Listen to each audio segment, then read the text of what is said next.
Assalamualaikum warahmatullahi wabarakatuh. Welcome in Database Meeting.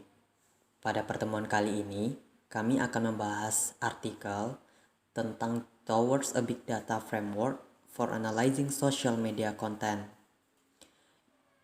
yang beranggotakan Hernadia Ramadhani Putri, Filardi Rahmadani, Elsa Salsabila, Muhammad Rizky, Eka Putri Rianita, dan Cynthia Harisna Putri. Munculnya internet pada akhir tahun 1990-an membuat perusahaan media sosial menjadi populer. Pada masa-masa awal, pengguna menyatakan perasaan tentang produk yang mereka beli atau layanan yang mereka gunakan umumnya melalui blog, obrolan web, atau email. Semakin berkembang, layanan ini telah berevolusi dalam banyak cara untuk menawarkan pengguna metode yang lebih canggih untuk memperkaya pengalaman peninjauan.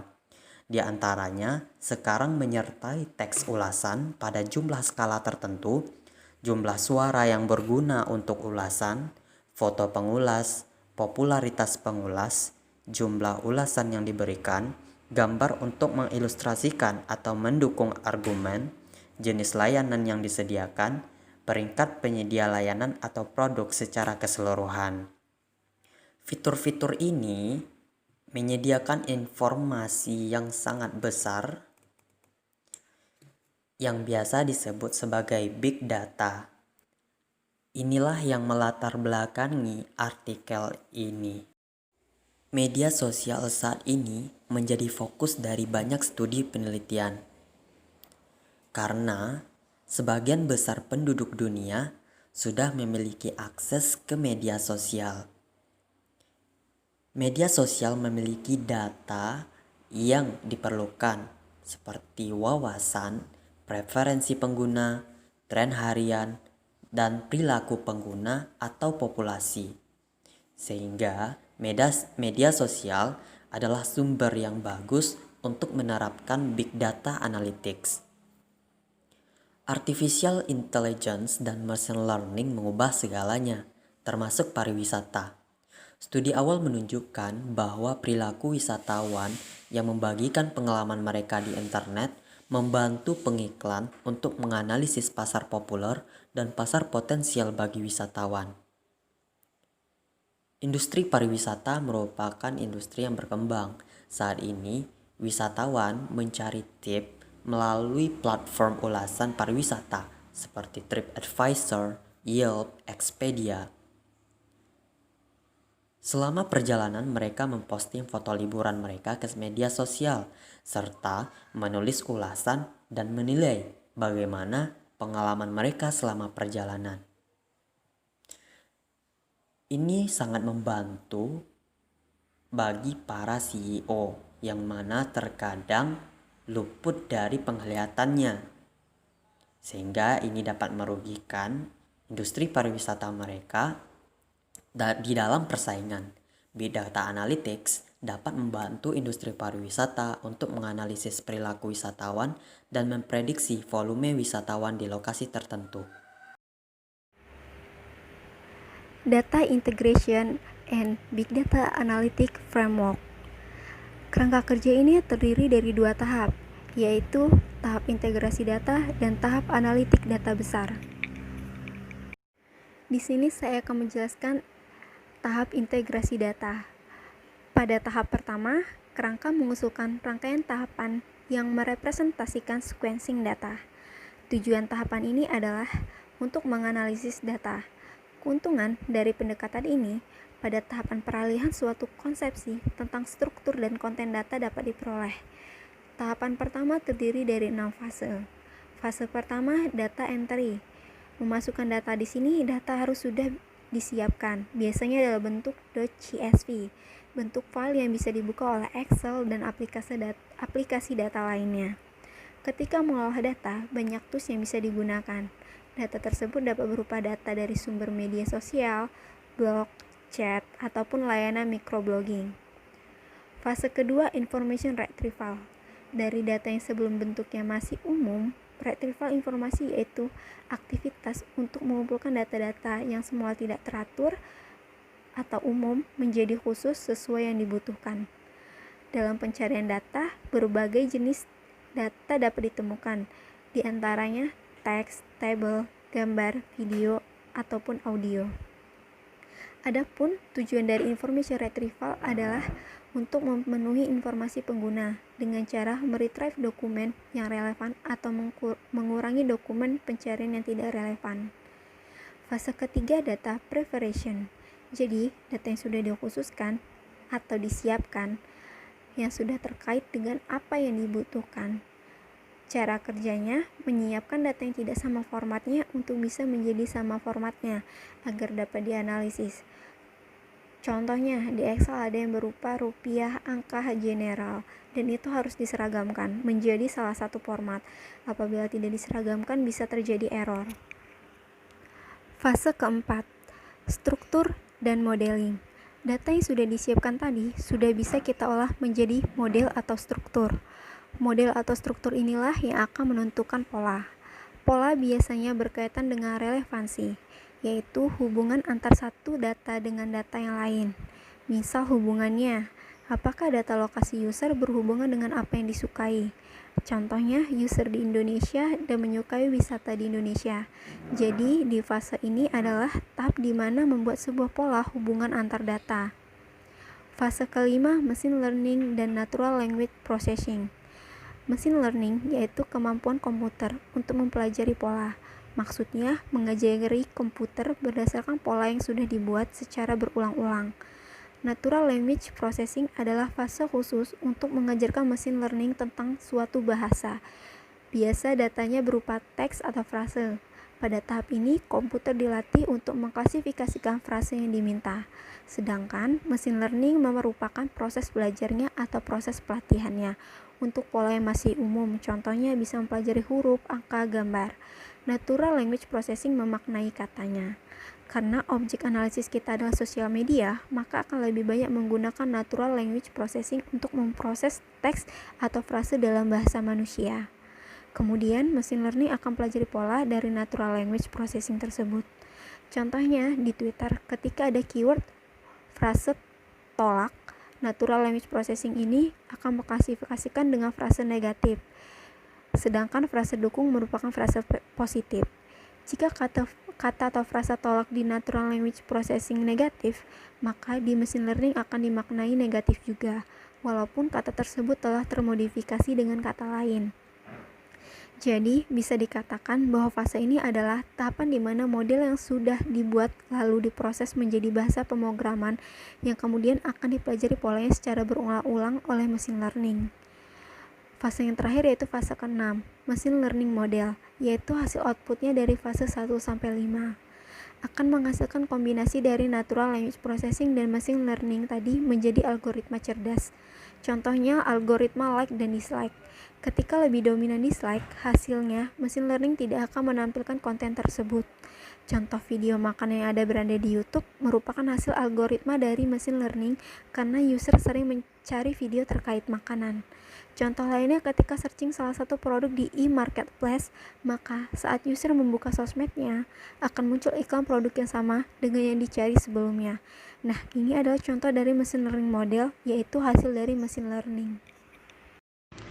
Baik, selanjutnya dalam tahap kedua, melalui analisis volume data yang besar, dimungkinkan untuk mengekstrak informasi kunci yang tidak akan diperoleh dengan cara normal. Melalui analisis big data, hasil strategis dapat dicapai dan faktor penentu dapat membentukkan keunggulan kompetitif. Tahapan ini bertujuan untuk membuat arsitektur big data untuk melakukan analisis big data terhadap data heterogen tak terstruktur yang diusulkan. Selanjutnya, lapisan pertama, yakni lapisan distribusi file, lapisan sistem file yang terdistribusi dalam arsitektur big data. Selanjutnya, lapisan kedua, lapisan manajemen sumber daya cluster.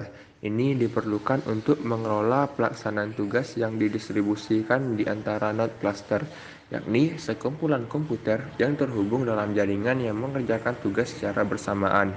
Hingga cluster memungkinkan banyaknya komputer dihubungkan untuk memecahkan masalah dan memastikan toleransi kesalahan node yang malfungsi. Oleh karena itu, klaster digunakan untuk meningkatkan daya komputasi karena teknik big data dibuat untuk melakukan komputasi paralel dan distribusi. Selanjutnya ada lapisan ketiga, yakni lapisan akses data. Lapisan yang menentukan cara mengelola akses ke data yang dimuat ke node di lain waktu mengenai struktur data. Ini dikelola di dalam sistem big data. Selanjutnya ada lapisan keempat, yakni lapisan analisis data. Lapisan analisis data dilakukan guna melanjutkan yang tiga lapisan pertama yang hanya mampu mengakses data yang ada, tetapi tidak mampu untuk analisis data, karena pada langkah ini analisis big data dianalisis dan dilakukan penelitian yang menerapkan teknik machine learning yang banyak tersedia di dalam sistem big data. Selanjutnya ada lapisan kelima, yakni lapisan visualisasi. Lapisan visualisasi adalah teknik yang memungkinkan analisis data di dalam skala yang besar dengan cara yang lebih mudah dipahami. Visualisasi data adalah serangkaian teknik untuk memahami informasi yang diberikan oleh big data. Oke, selanjutnya ada tabel 2 tahapan yang pertama tadi. Di sini kita mulai dengan data entry. Data entry dalam tahap pertama dikelola menjadi informasi retrieval, lalu lanjut ke data preparation, lalu lanjut ke structure and modeling, lalu ke machine learning. Machine learning nanti bergabung dalam tahap kedua melalui data analisis. Selanjutnya ada tahapan kedua, dimulai dari distribusi file system, lanjut ke cluster research management, lanjut ke data analisis. Nah, di data analisis ada lagi data akses yang berhubungan dengan machine learning dan natural language processing yang menghasilkan visualisasi data. Baiklah, saya Elsa Salsabila akan menjelaskan tentang hasil. Makalah ini adalah bagian dari proyek penelitian yang bertujuan untuk menganalisis pengguna. Pertanyaannya, yang pertama adalah bagaimana polaritas sentimen untuk setiap grup ulasan yang dikelompokkan berdasarkan bintang. Dan yang kedua, apa kata-kata utama yang diungkapkan pelanggan dalam ulasan mereka? Dalam penelitian ini, data dikumpulkan dari berbagai cara seperti crawler dan datasheet. Lalu, perusahaan Yelp menerbitkan kumpulan data untuk tujuan akademis. Yelp adalah perusahaan multinasional yang mengembangkan Yelp.com dan aplikasi Yelp yang menerbitkan ulasan tentang bisnis lokal serta layanan reservasi online. Datasheet Yelp telah digunakan dalam banyak studi penelitian dan karena itu diterima secara umum oleh komunitas ilmu komputer. Dengan demikian, datasheet Yelp dipilih untuk melakukan penelitian. Datasheet Yelp lebih besar dari 2 GB menjadi salah satu yang lebih besar yang tersedia untuk tujuan penelitian. Dan juga berisi komentar bahasa alami yang terkait dengan 1 hingga penilaian 5 skala. Fakta-fakta ini membuat datasheet cukup untuk menguji kerangka yang diusulkan dan diproses oleh tahap pertama data integration and big data analytic framework. Machine learning model. Hasil penelitian menunjukkan bahwa pengklasifikasi terbaik untuk kategorisasi teks yang MLP, SVC, dan ILR. Namun, algoritma tersebut diuji lebih lanjut 8 kali untuk membandingkan akurasi prediksi kinerja. Mengetahui pengklasifikasi mana yang paling baik, memprediksi ulasan positif dan negatif yang memungkinkan kami melakukan pemrosesan data lebih lanjut yang mengarah ke wawasan yang membantu menjawab pertanyaan yang diajukan di awal bab ini. Penting untuk menentukan skor sentimen per kategori atau bintang, yang sangat membantu untuk memproses data secara kuantitatif. Dalam penelitian ini, ulasan dengan peringkat 1 bintang memiliki skor sentimen netral yang sedikit condong ke negatif. Seiring dengan meningkatnya peringkat, begitu pula skor sentimen, Sementara itu, ulasan yang memiliki peringkat 5 bintang memiliki skor sentimen di area positif yang hampir mencapai setengah dari skor positif absolut, yang juga menyiratkan bahwa banyak layanan yang dapat ditingkatkan di area layanan pelanggan. Untuk menjawab pertanyaan kedua, apa kata-kata yang diungkapkan pelanggan dalam ulasan mereka? Untuk menentukan kata-kata utama yang diekspresikan pelanggan dalam ulasan mereka, koefisien TF-IDF fitur dieksplorasi menggunakan pengklasifikasi regresi logistik yang ditunjukkan pada gambar setelah ini menunjukkan bahwa pengguna mengungkapkan tentang layanan. Angka ini dianggap lebih menunjukkan informasi mengenai aspek kuantitatif data. Istilah tertentu seperti bagus, hebat mencerminkan citra yang positif. Sementara terburuk, kasar menunjukkan kekecewaan. Hasil ini menunjukkan bahwa wawasan yang menarik dapat diperoleh dari data heterogen yang tidak terstruktur, menggunakan metodologi pada kerangka tahap pertama. Baiklah, saya Cynthia Arisna Putri akan menjelaskan tentang framework discussion. Setiap project analisis data harus mengikuti metodologi untuk memastikan hasil yang berkualitas tinggi. Kerangka yang diusulkan mengikuti serangkaian 2 tahap yang dibagi menjadi beberapa tahap untuk analisis big or small data. Tahap pertama dapat dilakukan di lingkungan non-big data, dan kerangka yang diusulkan menyoroti bahwa model konseptual harus dibuat sebelum analisis. Machine learning model yang dibangun pada tahap pertama dimaksudkan sebagai dasar untuk analisis big data yang diharapkan terjadi pada tahap kedua. Hal ini karena kedua tahap memiliki tujuan yang sama, yaitu menganalisis sekumpulan data yang diawasi dalam lingkungan yang berbeda. Ada beberapa kekurangan dalam kerangka sebelumnya. Yang pertama, kerangka mereka tidak mempertimbangkan analisis data tekstual. Yang kedua, teknik manajemen data yang diusulkan terkait dengan kecerdasan bisnis dan alat manajemen basis data. Sedangkan yang diusulkan dalam makalah ini mempertimbangkan integrasi alat dan teknik big data. Ketiga, kerangka mereka yang dimaksudkan untuk bekerja dengan hanya data yang terstruktur. Sedangkan kerangka yang diusulkan dapat menganalisis data terstruktur dan tidak terstruktur. Dengan demikian, implikasi teoritis utama dari penelitian ini, pertama-tama, meskipun kerangka terkait lainnya dapat ditemukan dalam literatur, kerangka tersebut biasanya dikaitkan dengan teknik unik untuk memecahkan masalah tertentu atau lebih kompleks. Oleh karena itu, ada 2 aspek fundamental. Yang pertama, proses untuk mempercepat penyampaian hasil telah disederhanakan, sehingga terdapat lebih sedikit tahapan dibandingkan kerangka terkait lainnya. Dan yang kedua, teknik untuk menyelesaikan masalah analisis dapat ditingkatkan atau bahkan diganti pada penelitian yang akan datang guna meningkatkan hasil, sehingga kerangka kerja yang diusulkan mampu menyesuaikan dengan kondisi baru. Akhirnya, dengan mempertimbangkan kemampuan beradaptasi kerangka kerja dapat digunakan sebagai dasar model masa depan untuk berbagai masalah dan bahkan domain.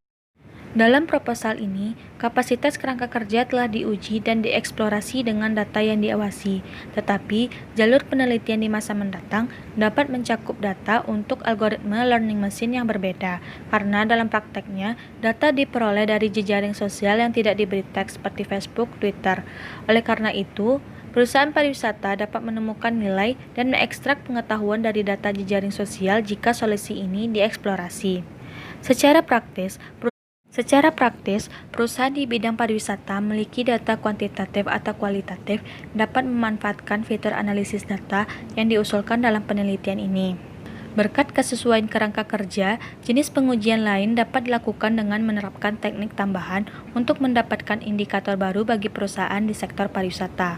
Akhirnya, salah satu implikasi praktis yang paling menarik terletak pada kenyataan bahwa kerangka yang diusulkan melakukan analisis data dalam 2 tahap, sehingga perusahaan atau organisasi sebelum memutuskan untuk memasang atau mengontrak arsitektur big data untuk tahap kedua dapat melaksanakannya. Pembuktian konsep di lingkungan yang lebih kecil dengan tahap pertama. Jika hasil parsial yang menguntungkan diperoleh, arsitektur big data dapat diperkenalkan di perusahaan. Selain itu, kerangka kerja 2 tahap ini juga memungkinkan untuk memverifikasi apakah analisis data memerlukan teknik data yang besar tergantung pada volume informasi yang akan ditangani oleh kemampuan perangkat keras perusahaan. Selanjutnya yaitu conclusion atau kesimpulan. Era digital ini menghasilkan lebih banyak data daripada sebelumnya dalam sejarah. Metode untuk menganalisis dan memvisualisasikan data terus dibuat. Memiliki tujuan yang jelas tentang hasil yang diharapkan merupakan aspek terpenting yang harus dipertimbangkan sebelum melakukan studi pada level ini. Kerangka ini diusulkan untuk menjadi jembatan antara analisis data dan teknologi. Selanjutnya, teoritis implikasi dari penelitian ini dapat diringkas dalam dua aspek utama. Ini adalah kerangka kerja dua tahap, berfokus pada penyiapan data dan menemukan model machine learning yang optimal untuk dianalisis dan menyiapkan infrastruktur data besar yang dapat melakukan analisis dan visualisasi. Tahapan pada tahap pertama telah dikurangi untuk mendapatkan hasil dalam waktu yang paling singkat. Tahap kedua, model pembelajaran mesin tidak terkait dengan pembelajaran mesin tertentu, meningkatkan fleksibilitas untuk menggunakan kerangka kerja. Dalam penelitian ini, hasil yang ditampilkan dibatasi pada tahap pertama, dan data dibatasi pada dataset YAP. Penelitian ini selanjutnya dapat mempertimbangkan informasi dari sumber lain dan akan mencakup variasi dalam algoritma yang diterapkan untuk mempertimbangkan lebih banyak kategori sentimen serta data analisis visual. Hanya perusahaan yang mengintegrasikan metodologi ini ke dalam strategi bisnis mereka yang dapat berkembang dan berada di depan pesaing di era yang didorong oleh data ini. Itulah hasil pembahasan dari kelompok 2. Thanks for watching our videos. Selamat mempelajari dan memahami.